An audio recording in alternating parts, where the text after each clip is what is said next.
नमस्कार। टुडे उत्तराखंड में आपका बहुत बहुत स्वागत है। मैं हूं गीतिका पांडे। हमारे प्यारे राज्य उत्तराखंड से जुड़ी हुई खबरों को जानने के लिए टुडे उत्तराखंड को सब्सक्राइब करें और उत्तराखंड के किस जिले से ये वीडियो देख रहे हैं कमेंट बॉक्स में हमें जरूर बताएं। हल्द्वानी हिंसा में बाप बेटे समेत 6 की मौत, 300 से अधिक पुलिसकर्मी और निगमकर्मी घायल। हल्द्वानी के वनभूलपुरा क्षेत्र में मलिक के बगीचे में अवैध मदरसा और धर्मस्थल ढहाने गई पुलिस और प्रशासन की टीम पर स्थानीय लोगों ने हमला कर दिया। पथराव में सिटी मजिस्ट्रेट ऋचा सिंह, रामनगर कोतवाल समेत 300 से अधिक पुलिसकर्मी और निगमकर्मी घायल हो गए। उपद्रवियों ने वनभूलपुरा थाना भी फूंक दिया। पुलिस की जीप, जेसीबी, दमकल की गाड़ी, 2 पहिया समेत 70 से अधिक वाहन फूंक दिए गए। आंसू गैस के गोले दागने और लाठीचार्ज के बाद भी जब हालात काबू में नहीं आए तो सबसे पहले अधिकारी जान बचाने के लिए मौके से भाग लिए। पुलिस व निगम टीम जैसे तैसे वहां से निकली। चौधरी चरण सिंह नरसिम्हा राव और MS स्वामीनाथन को भारत रत्न पर सीएम धामी ने दी प्रतिक्रिया, कही ये बात। उत्तराखंड के मुख्यमंत्री पुष्कर सिंह धामी ने चौधरी चरण सिंह, PV नरसिम्हा राव गारू और MS स्वामीनाथन को भारत रत्न से सम्मानित करने के फैसले का स्वागत किया। मुख्यमंत्री धामी ने इस फैसले का स्वागत करते हुए कहा कि किसान कल्याण के प्रति आजीवन समर्पित पूर्व प्रधानमंत्री श्रद्धेय चौधरी चरण सिंह, साध्वी व सुचिता की प्रतिमूर्ति PV नरसिम्हा राव और कृषि के क्षेत्र में महत्वपूर्ण योगदान देने वाले महान वैज्ञानिक MS स्वामीनाथन को भारत रत्न से सम्मानित किए जाने का निर्णय अभिनंदनीय है। पर्यटकों को भा रहा है विंटर डेस्टिनेशन ट्रैक। इन दिनों मोनाल, टॉप व ब्रह्मताल बन रही सैलानियों की पसंद। ऐसे पहुंचे चमोली जिले में बर्फबारी के बाद परंपरागत पर्यटन स्थलों को हटकर भी पर्यटकों की आमद हो रही है। इस बार पिंडर घाटी के सुदूरवर्ती क्षेत्र लोहजंग से 12 किलोमीटर, भेंकताल ब्रह्मताल ट्रैक व बाण से मोनाल ट्रैक 9 किलोमीटर पर भी पर्यटकों की आमद से स्थानीय लोगों में खासा उत्साह है। इससे घर बैठे रोजगार मिल रहा है। अब तक इस ट्रैक पर 500 से अधिक पर्यटक आ चुके हैं। गौरतलब है कि बीते 13 दिसंबर को जनपद में बर्फबारी के चलते पर्यटन स्थलों में पर्यटकों की आमद शुरू हो गई थी। क्रिसमस व नववर्ष पर बर्फबारी न होने से पर्यटकों को पर्यटन स्थलों पर कम ही बर्फ देखने को मिली थी, जिससे पर्यटकों में भी मायूसी छाई थी। फरवरी माह शुरू होते ही लगातार बर्फबारी होने से जनपद की चोटियों से लेकर पर्यटन स्थल बर्फ से लकदक हुए थे। हल्द्वानी हिंसा को लेकर कोटद्वार में भी हाई अलर्ट। संवेदनशील इलाकों में पुलिस की तैनाती, चप्पे चप्पे पर पुलिस की पैनी नजर। हल्द्वानी में 8 फरवरी की रात हुई हिंसा के बाद कोटद्वार पुलिस व प्रशासन अलर्ट मोड पर आ गई है। 9 फरवरी को जुमे की नमाज को देखते हुए शहर के मुख्य चौराहों के साथ ही संवेदनशील इलाकों में पुलिस की तैनाती की गई। यही नहीं, पुलिस के साथ ही प्रशासन के अधिकारी भी लगातार शहर में गश्त करते हुए नजर आए। हल्द्वानी के वनभूलपुरा में 8 फरवरी शाम को अतिक्रमण हटाने को लेकर शुरू हुए बवाल के बाद कोटद्वार में भी हाई अलर्ट कर दिया गया। घटना के बाद से पुलिस प्रशासन के अधिकारी लगातार गश्त पर हैं। जिले के अतिरिक्त पुलिस भी कोटद्वार भेजी गई है। 2 सेंटरों पर पुलिस का छापा। ऑनलाइन परीक्षा में नकल कराने वाले गिरोह का भांडाफोड़। राजधानी में ऑनलाइन नकल कराने वाले गिरोह का पुलिस ने भांडाफोड़ किया है। पुलिस ने राजपुर और डोईवाला क्षेत्र में 2 ऑनलाइन परीक्षा केंद्रों पर छापा मारा था। इन दोनों जगहों पर परीक्षार्थियों को लीज लाइन के माध्यम से ऑनलाइन नकल कराई जा रही थी। पुलिस ने दोनों सेंटरों को सील करा दिया। इसके बाद वहां से कई आरोपियों को गिरफ्तार किया गया। हल्द्वानी हिंसा पर क्या बोले राजनेता, जानिए कांग्रेस ने इसके लिए किसे ठहराया जिम्मेदार। हल्द्वानी के वनभूलपुरा क्षेत्र में अवैध कब्जे को ध्वस्त करने के बाद बवाल हो गया। स्थानीय लोगों ने नगर निगम और पुलिस की टीम पर पथराव कर दिया। देखते ही देखते पत्थरबाजी और आगजनी शुरू हो गई, जिसमें 300 से अधिक पुलिसकर्मी और निगमकर्मी घायल हुए।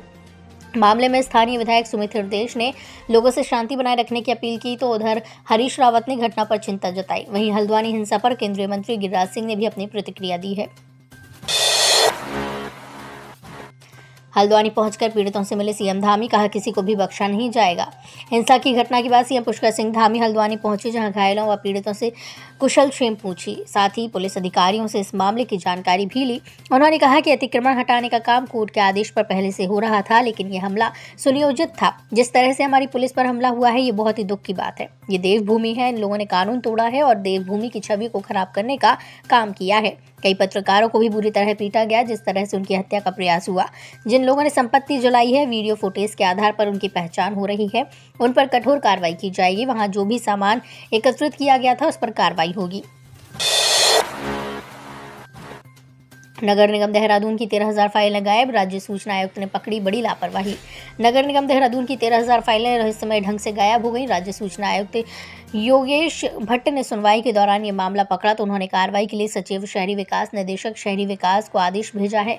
उन्होंने कहा कि इस मामले की कहीं पुनरावृत्ति न हो, इसके लिए भी व्यवस्था की जाए। हरीश सिंह रावत बोले, मैंने कोई चोरी डकैती नहीं डाली जो ईडी ने ऐसे मेरे घर पर छापा मारा। मैंने कोई चोरी डकैती नहीं डाली जो प्रवर्तन निदेशालय ने इस तरह मेरे घर पर छापा मारा। मैं घर पर सो रहा था, अचानक ईडी के लोग आ गए, मेरा मोबाइल ले लिया और पूरे घर की तलाशी ली। उन्हें कुछ फाइलों और 3.5 लाख रुपए के अलावा कुछ नहीं मिला। 2 जनरेटरों के लिए यह सब कुछ कार्रवाई हुई। इसके लिए एक नोटिस दिया गया होता तो वो इसे खुद लौटा देते। मुख्य सचिव और डीजीपी पहुंचे हल्द्वानी, हालत का लिया जायजा, जानिए क्या बोली राधा रतूड़ी। हल्द्वानी के बनभूलपुरा क्षेत्र में अवैध कब्जे को ध्वस्त करने के बाद बवाल हो गया। घटना में 300 से अधिक पुलिसकर्मी और निगम कर्मी घायल हो गए, जबकि 6 लोगों की मौत हो गई। हल्द्वानी हिंसा के बाद हालात का जायजा लेने के लिए उत्तराखंड के मुख्य सचिव राधा रतूड़ी और डीजीपी अशोक कुमार मौके पर पहुंचे। मुख्य सचिव राधा रतूड़ी और डीजीपी ने स्थिति का जायजा लिया। यूसीसी लागू होने के बाद उत्तराखंड में मौसी बहन सहित रिश्तेदारी की इन महिलाओं को नहीं बना सकेंगी बीवी, समझे पूरा कानून। उत्तराखंड में धामी सरकार की समान नागरिक संहिता विधेयक को पारित कराने के बाद अब कानून के प्रावधानों के लागू होने की उल्टी गिनती शुरू हो गई है। इस कानून के लागू होने के बाद सभी धर्मों के नागरिकों की शादी विवाह एक कानून के दायरे में आ जाएंगे। समान नागरिक संहिता अधिनियम में साफ उल्लेख किया गया है कि किन रिश्तों में विवाह पर प्रतिबंध रहेगा। विधेयक के शेड्यूल 6 में सूची का उल्लेख किया गया है, जिसमें बताया गया कि यूसीसी लागू होने के बाद पुरुष किन महिलाओं और महिला किन पुरुषों से विवाह नहीं कर सकेंगे। अधिकारी पद के ऑनलाइन परीक्षा में नकल करवाने वाले 4 गिरफ्तार, अन्य की तलाश जारी। आरोपितों ने बताया इसे कराते हैं चीट। विज्ञान एवं प्रौद्योगिकी मंत्रालय भारत सरकार के अंतर्गत council of scientific industrial research की ओर से आयोजित सेक्शन ऑफिसर व असिस्टेंट सेक्शन ऑफिसर के पद पर ऑनलाइन परीक्षा में नकल करवाने के मामले में पुलिस ने 4 आरोपितों को गिरफ्तार कर लिया है। एसएसपी अजय सिंह ने बताया है कि आईटी पार्क स्थित Pashupati consultancy and solution private limited के संचालक अंकित धीमान, निवासी जीवना, थाना मंसूरपुर, जिला मुजफ्फरनगर, उत्तर प्रदेश, वर्तमान निवासी सिद्धपुर कॉलोनी, हर्रावाला, डोईवाला और परीक्षा इंचार्ज संदीप, निवासी ग्राम सोहजनी, थाना जांसर, जिला मुजफ्फरनगर, उत्तर प्रदेश को गिरफ्तार किया। क्यों फेल हुआ खुफिया तंत्र, भनक तक नहीं लग सकी, उठ रहे हैं सवाल।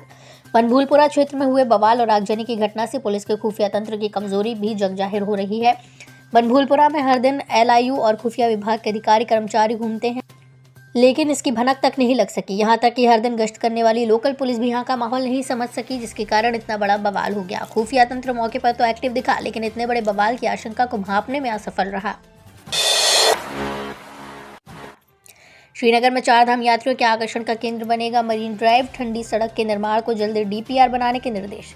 श्रीनगर नगर निगम परिक्षेत्र के अंतर्गत पंच पीपल से स्वीत गांव तक अलकनंदा नदी के किनारे एलिवेटेड रोड यानी कि मरीन ड्राइव और फायरिंग रेंज पौड़ी मार्ग से मेडिकल कॉलेज श्रीकोट तक ठंडी सड़क का निर्माण किया जाएगा। ये मार्ग 4 धाम यात्रियों एवं पर्यटकों के लिए आकर्षण का केंद्र बनने के साथ ही नगरवासियों के लिए भी सुगम यातायात का मार्ग प्रशस्त करेगा।